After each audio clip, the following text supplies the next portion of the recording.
So hello everyone and welcome to this most important questions for 10th board exam. So in this series I'm covering the most important and expected questions and most repeated questions in CBSE 10th board exam. So here's the first question from trigonometry, and in this question you can see you have to prove this LHS equals to RHS, right?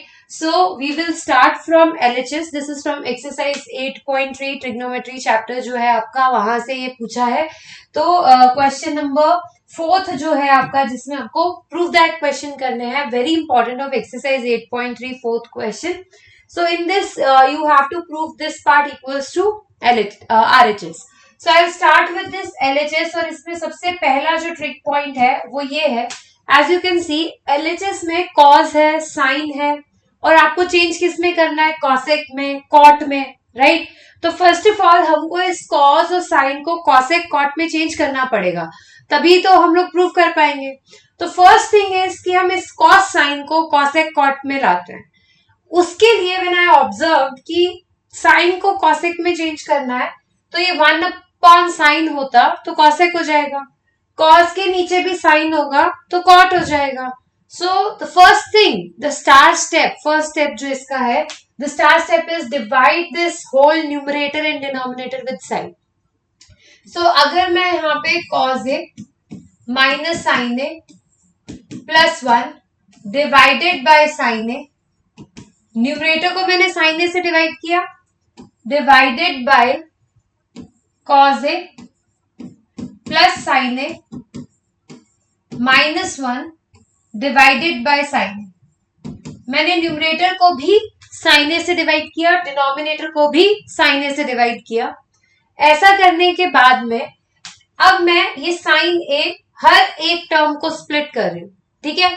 तो अगर मैं हर एक term को split करूंगी तो cos upon sine, cos upon sine क्या हो जाएगा आपका? कॉट ए, ठीक है? Sine upon sine is 1 minus 1, 1 upon sine will become cosec a, है ना? मैंने sin a से क्यों डिवाइड किया था? इसीलिए डिवाइड किया था so that I can convert this cos sin and cosec and cot. Next denominator solve करेंगे. cos a divided by sin a, cos upon sin क्या होता है आपका? cot a. sin upon sin is 1 plus 1 minus 1 upon sin a is minus cosec a. Okay, finally I reached कि मैंने cosec a and cot a तो बना लिया, right? Now I want to convert it in this part. So for that मुझे जो denominator है उसको गायब करना पड़ेगा. सो ऑब्वियसली वो तभी गायब होगा जब वो न्यूमरेटर के किसी पार्ट से कैंसिल हो जाए. So obviously I have to change numerator some way that कि ऊपर वाला इसका जो फैक्टर है वो नीचे वाले के इक्वल आ जाए. So what I did, the most important thing, ये जो -1 है ना, ये जो -1 है, इसको हम एक अलग तरीके से लिखेंगे, बाकी सबको हम सेम लिखते हैं, ठीक है? तो लेट्स राइट एवरीथिंग सेम. मैं बाकी सब सेम लिख रही हूं, ठीक है? cot a plus cosec a, cot a plus cosec a, ये मैंने एज इट इज लिखा यहाँ पे.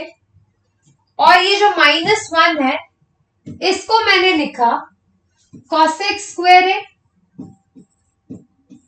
Minus cot square A. We know that ये आइडेंटिटी होती है, cosec square A minus cot square A 1 होता है. तो इस 1 को मैंने वैसे लिख दिया, बाकी सब कुछ मैं एज इट इज सेम लिख रही हूं, ठीक है? नीचे क्या लिखा होता? cot a plus 1, cot a plus 1 minus cosec a. तो बाकी सब व्हाइट में जो है सब कुछ सेम है, सिर्फ इस 1 की जगह पे cosec square A minus cot square ए लिखा है. Now I know that this is a square minus b square. a square minus b square होता है a plus b into a minus b. So I will write like this, cot a plus cosec a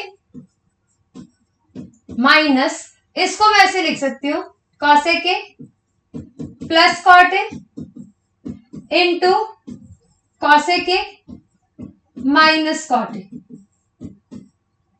नीचे वाला as it is, cot a plus 1 minus cosec A, right. So यहाँ पे as you can see that ये जो part है मैंने क्या किया, A square minus B square लगाया, which is A plus B into A minus B. अब इफ यू ऑब्जर्व कि ये आपकी फर्स्ट टर्म है, राइट, और ये आपकी सेकेंड टर्म है जो मल्टीप्लीकेशन फॉर्म में लिखी हुई है और बीच में माइनस है, तो हम कॉमन ले सकते हैं। क्या कॉमन ले सकते हैं? ये पार्ट और ये पार्ट सेम है तो हम कॉमन ले सकते हैं। तो मैंने इसमें से ये और इसमें से ये कॉमन ले लिया, बाहर आ गया ये cosec A plus cot A, ये तो आ गया बाहर।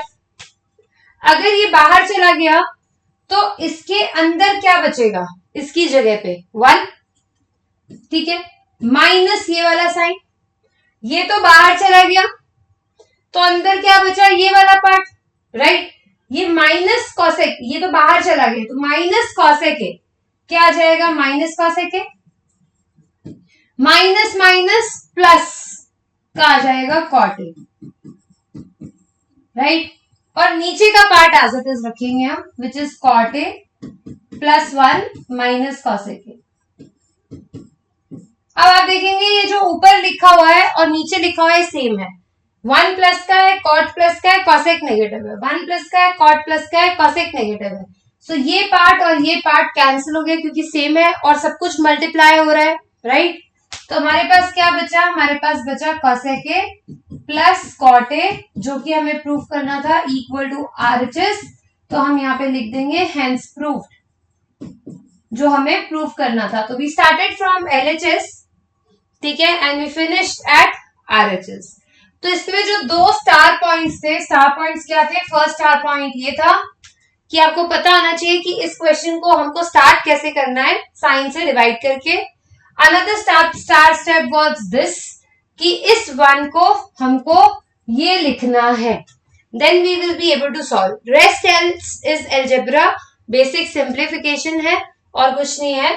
तो आई गेस आप लोगों को ये क्वेश्चन समझ में आया होगा। अगर ये कोई बच्चा पहले से नहीं प्रैक्टिस करता है तो during exam you may find it difficult to solve. So that's why this is a very important question, NCERT का क्वेश्चन है और अच्छा क्वेश्चन है और बहुत बार आया हुआ है। और क्योंकि इसमें 2 स्टार स्टेप्स हैं इसलिए वो बहुत इंपॉर्टेंट भी है कि आप अच्छे से प्रैक्टिस करें। तो do subscribe the channel and do like the video and share in the comment box कि आपको कैसा लगा। ऑल्सो आप लोग मुझे इस पूरी सीरीज में आपको इंपॉर्टेंट क्वेश्चंस, जो टफ क्वेश्चंस हैं, जो ट्रिकी क्वेश्चंस है जिसमें बच्चा फंस सकता है, all from NCERT, CBSE 10th class, you will see all those questions in this particular series. So share with your friends also. I have a website niharikajayani.com जहां पे आपको काफी सारी जो है रिकॉर्डेड कोर्सेज मिलेंगे। I also take live online classes, CBSE की भी, जेई की भी, ओलंपियाड्स की भी। So you can just sign and fill the form on website. We will contact you according to the thing you need. So with this, thank you so much. Take care. See you in the next video.